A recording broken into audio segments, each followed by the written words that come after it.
Ang goal natin ay umasenso at yumaman, hindi magmukhang mayaman lang sa social media. Ang totoong sikreto sa pagyaman ay yung hindi halatang may pera ka.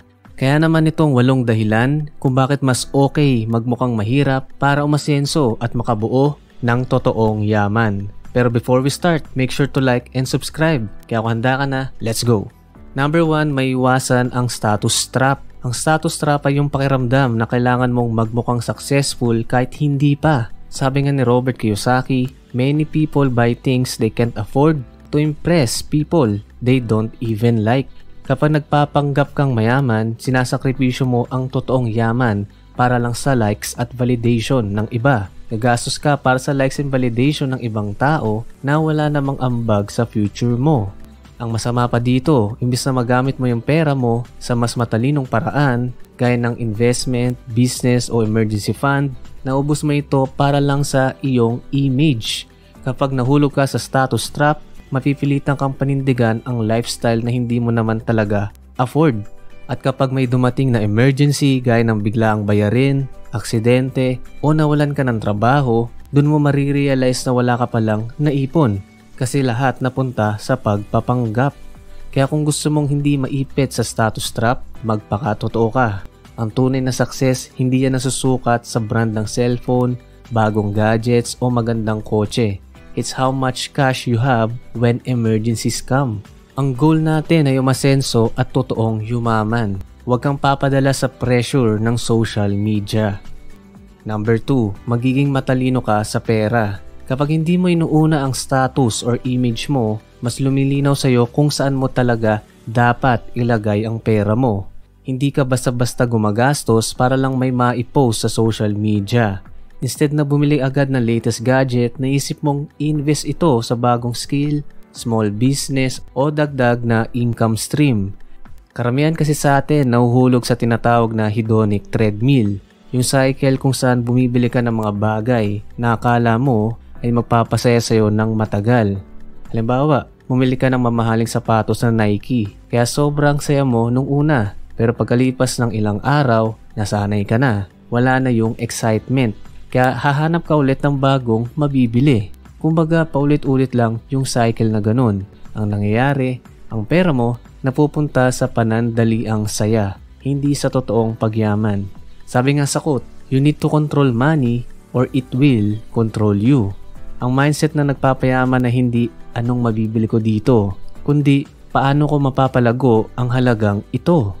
Ang pagiging matalino sa pera ay hindi laging need maging flashy o bongga. Kadalasan, tahimik lang pero solid ang galawan pagdating sa pera. Imbis na instant gratification, natutunan mong mag-focus sa long-term growth at sa sarili mong future.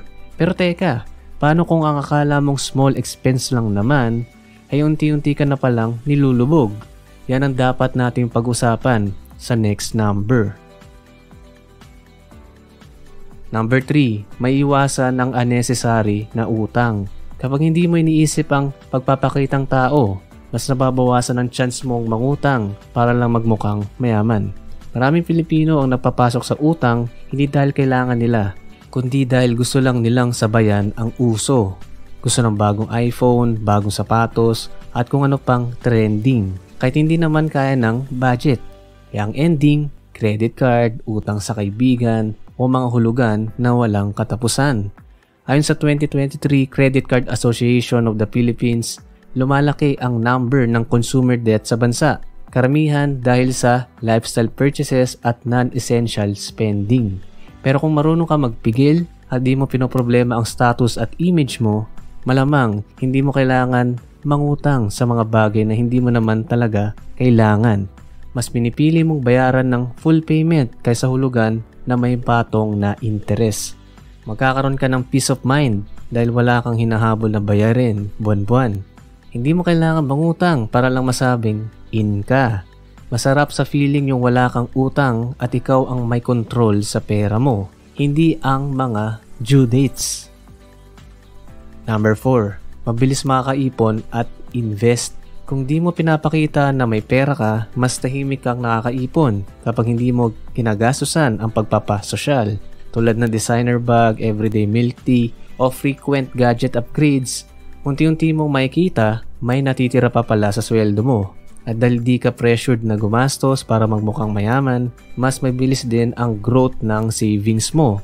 Start small, kahit 3% ng income mo every month o kahit 50 pesos per day pa yan. For sure na malaking bagay ito in the long run, lalo na kung consistent ka.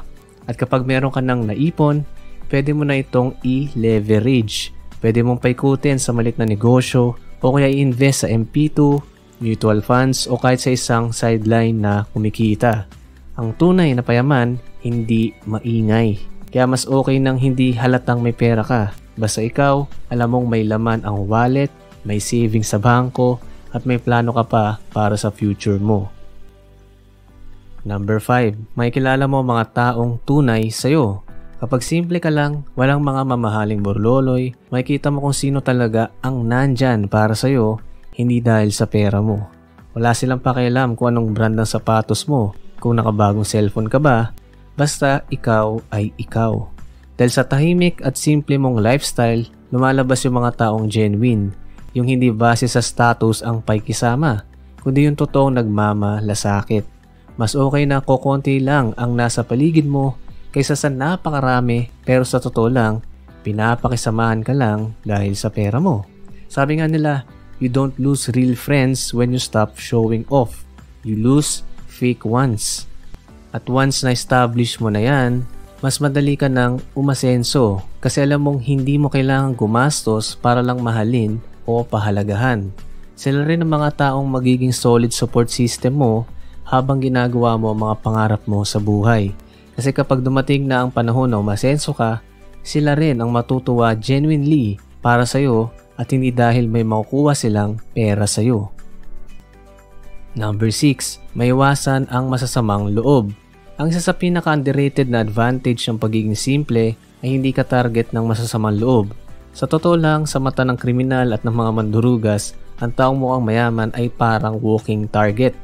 Isipin mo, kung palagi kang naka-designer na bag, mamahaling relos o latest na iPhone habang nagko-commute, hindi mo lang alam, may sumusunod na pala sa'yo para nakawan ka.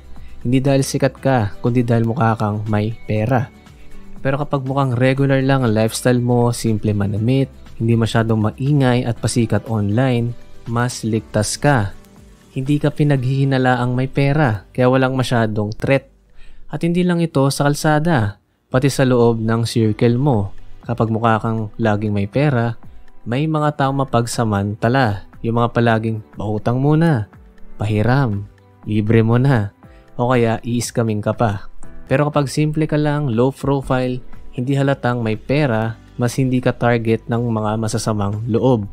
Low profile pero high income, yan ang dapat mong mindset. Kaya habang ang iba ay abala sa pagpapakitang mayaman online, tahimik kang umaangat at mas ligtas pa. Pero alam mo ba kung ano pa ang mas mahalaga kaysa sa yaman at safety? Yung wala kang kailangang patunayan sa kahit kanino. Yan ang pag-uusapan natin sa next number. Number 7, magkakaroon ka ng peace of mind. Walang mas masarap sa pakiramdam kaysa sa buhay na walang pressure. Hindi mo kailangang i-post ang bagong gadget, bagong kotse o bogang travel para lang masabing successful ka. Tahimik ka lang, simple ang buhay pero steady ang income, lumalaki ang savings mo, lumalagong investments mo, at higit sa lahat, wala kang utang na iniisip tuwing gabi. Habang yung iba ay stress na stress, kakabayad ng car loan, credit card, o rent ng kondo na kinuha para lang magmukhang mayaman. Ikaw, kampante. Alam mong kahit mawalan ka ng trabaho, bukas may emergency fund ka pa, may negosyo kang gumagalaw, may safety net ka pang masasandalan. At yun ang tunay na peace of mind, yung kahit hindi halata, panatag ka. Hindi ka nagkukumpara, hindi ka nagmamadali, tahimik kang umaangat. Dahil minsan ang totoong tagumpay, hindi sigaw, kundi katahimikan. Kapag tahimik ang isip mo, mas malinaw mong makikita kung saan mo gustong dalhin ang buhay mo. Katulad ng sa next number. Number 8, mas maagang makakamit ang goals. Dahil hindi ka busy sa pagpapakitang mayaman, mas marami kang time, energy at resources para tuparin ang totoong goals mo sa buhay. Hindi ka nalilihis ng landas dahil hindi ka na humaling sa pressure ng social media o sa kompetisyon sa paligid. Ang resulta, mas maaga mo makakamit ang mga ito. Habang iba ay nagkukumahog pa rin magpanggap, ikaw ay nasa level na ng passive income, investments at business growth. Sabi nga nila, work hard in silence, let success make the noise. Dahil solid ka at umabot ka pa dito, meron kaming bonus tip para lang sa'yo.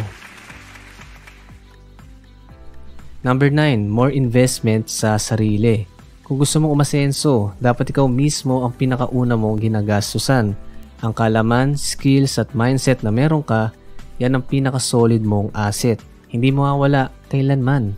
Kaya imbis na gumastos sa mga bagong sapatos o mamahaling kape araw-araw, mas pinipili mo mag-enroll sa online course, magbasa ng libro, manood ng educational videos katulad nito at matuto pa. Ito ang sikreto ng mga taong tahimik lang pero malayo ang nararating. Ayon sa isang study ng World Economic Forum, ang mga taong patuloy na nag-aaral at nag-upskill ay may significantly higher earning potential kaysa sa mga hindi nagbabago ng kaalaman sa loob ng 5 taon. Ibig sabihin, habang natututo ka at nag-i-invest sa sarili mo, mas lumalaki ang chances mong yumaman. In summary, ito ang mga dahilan kung bakit kailangan mong magmukhang mahirap. Kaya ngayong taon, wag mo nang piliting magmukhang mayaman. Mas piliin mong mukhang simple pero may plano. Kasi habang ang iba ay busy sa pagpapapogi at pagpapaganda online, ikaw naman busy sa pag-build ng future at ng wealth mo. At kung gusto mo pang masigurado na hindi ka na mauwi sa utang kahit kailan, may isa pa akong importanteng video para sa'yo. Panoorin mo tong next video na nasa screen.